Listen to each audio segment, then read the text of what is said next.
Welcome to our presentation. Help! We have a misconception on our hands. How caregivers can support science knowledge.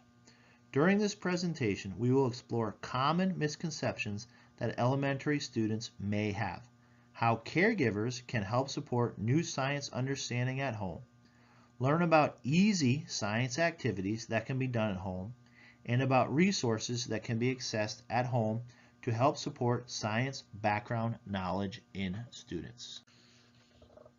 Everything we do in our district aligns to our district vision and mission. Our district vision is preparing students for life. The district mission, to provide an education and the supports which enable each student to excel as a successful and responsible citizen. In today's presentation, we will explore how students gain scientific knowledge and formulate explanations about the world around them. It is important to first understand that scientific knowledge is cumulative. To learn new things, you must build on what you already know. In that respect, however, it is imperative that we already know is correct information. Today we'll be exploring how we can support accurate scientific knowledge and what to do if we find out that our children have an inaccurate understanding of a scientific concept. Children often develop their own scientific explanations to make sense of the world around them. For example, when asked about the shape of the earth, some children will explain that the earth is flat because if it was round, the people would fall off of it. This is an example of a misconception. A misconception is a view or opinion that is incorrect because it is based on faulty thinking or understanding, or an idea that provides an incorrect understanding of ideas, objects, or events that are constructed based on a person's experience. For the next portion of this presentation, we will explore some common misconceptions that some elementary students may have. One concept that many students struggle with and have some inaccurate ideas about is sinking and floating. Elementary students come with many different misconceptions about objects and materials that sink and float. On the slide, we have a few examples of that misconception. Students often believe that flat objects will float, round objects will float, wood floats and metal sinks, all objects containing air float, things with holes will sink, hard things sinks, soft things float, lots of water makes things float. These are just a few ideas about sinking and floating. This is another common misconception that elementary students may have. Big objects sink and small objects float. You were given a challenge at the beginning of this presentation. Let's revisit that challenge. For this slide, you will need a large container filled with water, one lime of any size, and one pumpkin that is large. The challenge presented to you at the beginning of this presentation was to think about which object would float in water, a lime or a pumpkin. Does anyone want to share what they think? A common misconception that children hold is that larger objects, the pumpkin, will sink because it is bigger and heavier.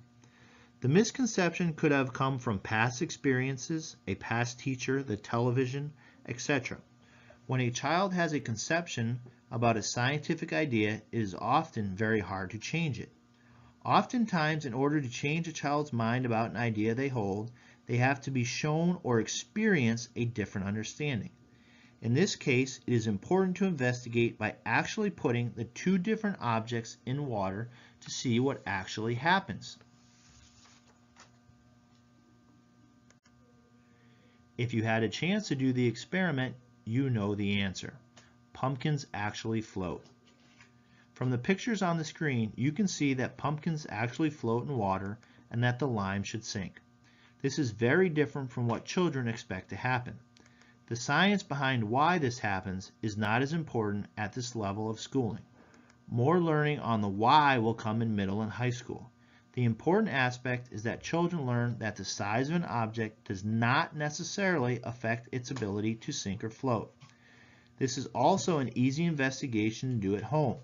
Pumpkins and other fruits and vegetables can be purchased at the local grocery store and can be tested in the kitchen sink, the bathtub, or a large container. As a resource, this activity has been included in your packet with the science behind it. How do you know if your child has a misconception in science? There are a couple of ways to identify misconceptions in science that your child may hold. One is to ask a question. Ask your child questions. If you know what your child is learning in class, ask them questions what they are learning. Get them to tell you about science concepts that they are learning by asking probing questions. For instance, some probing questions you might want to ask. How do you know that? Will that happen every time? What if you change this? What if I add that? Does that apply to every situation? These are great questions to ask to see if your child is accurate in their thinking. Along with asking good questions, it is important to be a good listener. When listening to your child explain their thoughts, it is important to listen for ideas that might lead to a misconception or flaws in thinking or even incorrect connections. It is also important to be aware of misconceptions yourself. If you are aware of common misconceptions, when an opportunity comes up, you can address this misconception head on. If you're not sure, it is always great to do research on a computer with your child to see if you are right or the child is right. Sometimes as an adult, we have misconceptions also. Here are some common misconceptions that elementary students hold about magnets. Number 1, larger magnets are stronger than smaller magnets. Number 2, all metals are attracted to a magnet. Number 3, all silver-colored items are attracted to a magnet. Number 4, magnets don't work in water. Number 5, broken magnets don't work at all.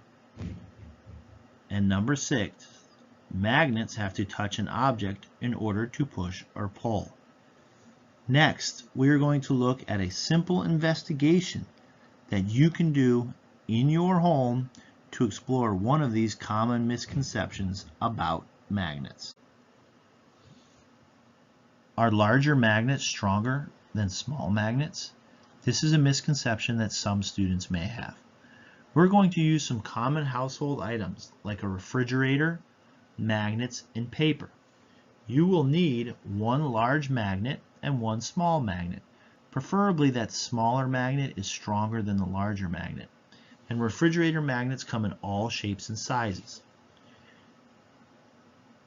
Ask your child which magnet they think is stronger and why they believe so. Most likely they will choose the larger magnet because bigger usually means better. In this case, stronger to most children. Once your child's provided their answer and thinking to support it, carry out the investigation. Use paper. Test how many sheets each magnet will hold on the refrigerator. Make sure you are adding one sheet at a time so you can get an accurate count of how many sheets of paper each magnet will hold. Now remember, it is important for scientists to do numerous trials. Approximately 5 should be fine in this case. After collecting the data, sit with your child to discuss and formulate a conclusion. After discussing the results, it's important to go back to the original question misconception and relate the data to it. This will ensure that your child can fix up their understanding or misconception based on the data collected.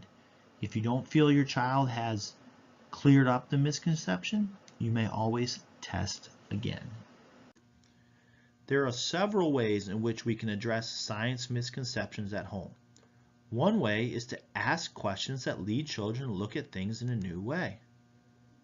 For example, if your child has an idea about magnets that is inaccurate, you could ask them, "What do you think would happen if?" Or, "Have you ever thought about?" Such conversations can be an important form of inquiry or learning. Also, encourage your child by letting them know it's okay to make a mistake, or admit they don't know something, rather than saying, "No, that's wrong."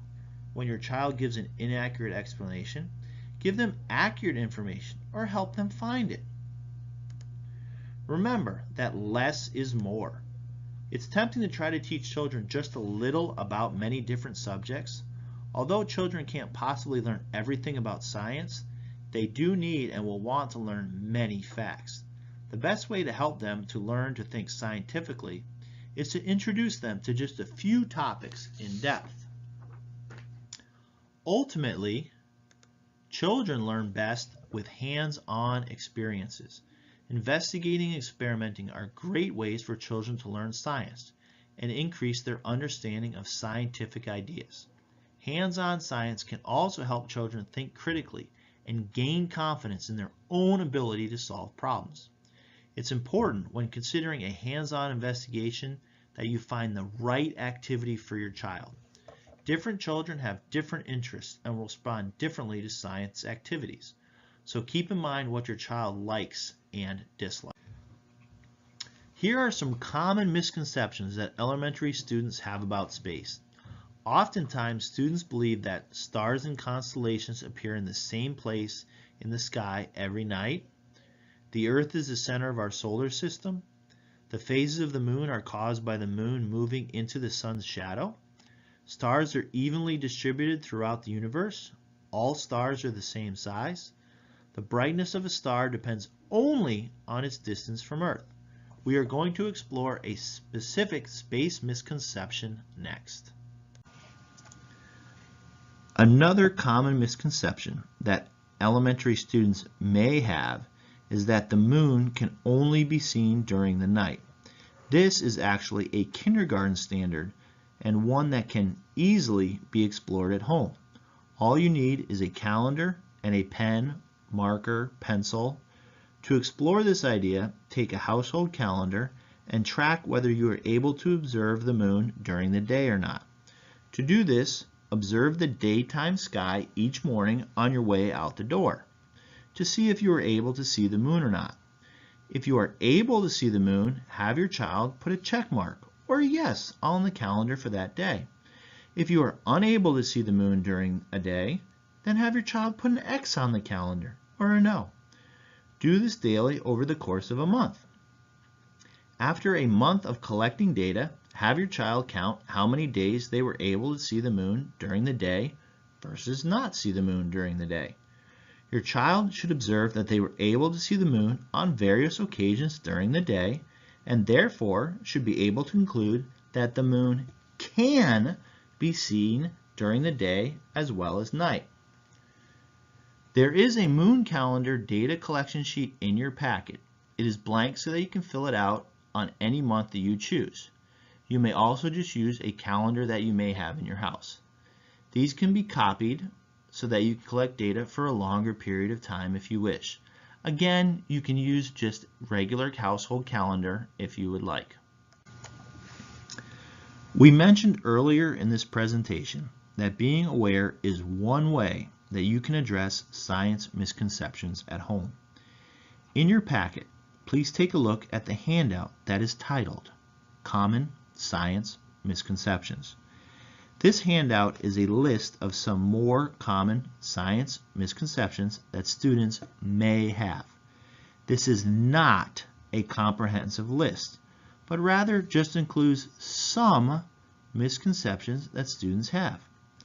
You can use this list to help you be aware of some possible ideas that your child may have. Planning for misconceptions can often help with staying on top of them.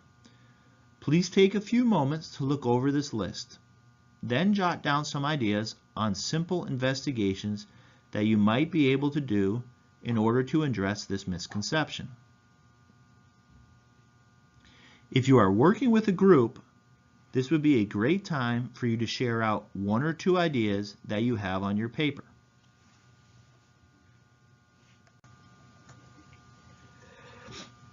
There are many online resources to support the background science information needed to help address misconceptions and help students make connections. Please turn in your packet to the handout that has online websites that you can visit to explore the science concepts connected to many of the common misconceptions that students may have. On the screen there are 3 online resources that are familiar to students: National Geographic Science Online, Florida Students, and MyOn. The login information for these online resources are included in your handout. Please take a moment to look over the handout at this time. If you have any questions, feel free to ask them now.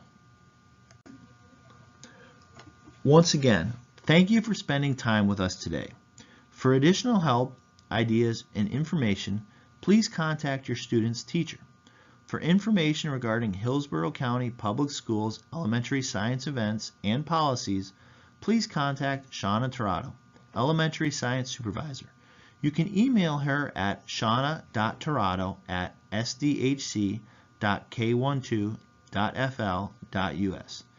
Thank you for your continued support of science.